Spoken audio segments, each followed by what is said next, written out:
आज धाराशिव जिल्ह्यातल्या कारी गावात पश्चिम महाराष्ट्राच्या बॉर्डरवर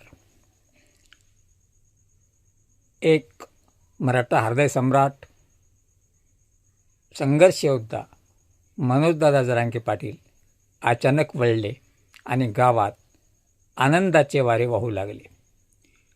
मायमाहुल्या असतील, आबालवृद्ध असतील, हजारोंच्या संख्येने कुठलीही पूर्वसूचना नसताना 10-20 मिनिटांमध्ये पूर्ण समुदाय जमा झाला.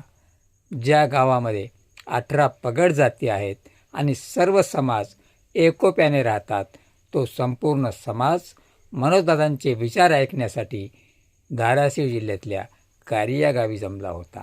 तेव्हा ते गाव आनंदाच्या डोहात बुडालं.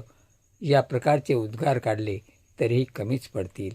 तेव्हा पहा, जे म्हणतात जरांगे पाटील संपले, त्यांनी आजचा तातडीचा जिथे जायचं नाही तिथे गाडी वळवून मनोज जरांगे पाटील निघाले आणि अचानक त्या गावात गेले आणि तितक्यामध्ये 5-10 मिनिटांमध्ये मॅसेजेस फिरले आणि गावामध्ये हजारोंचा जनसमुदाय जमा झाला.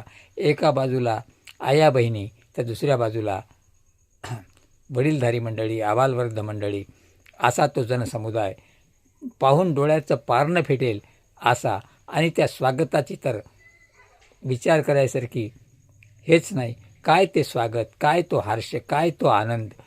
मनोज जरांगे पाटील आले म्हणजे जसा काही स्वर्ग अवतरला या प्रमाणातील तेथील गावकरी खुश झाले आणि सगळ्या गावकऱ्यांनी शब्द दिला की मनोज जरांगे पाटील यांच्या लढ्याला आमचं गाव समर्पित आहे. आम्ही कधीही मागे हटणार नाही. पाटलांच्या संघर्ष लढ्यासोबत कायम आणि शेवटच्या श्वासापर्यंत राहू.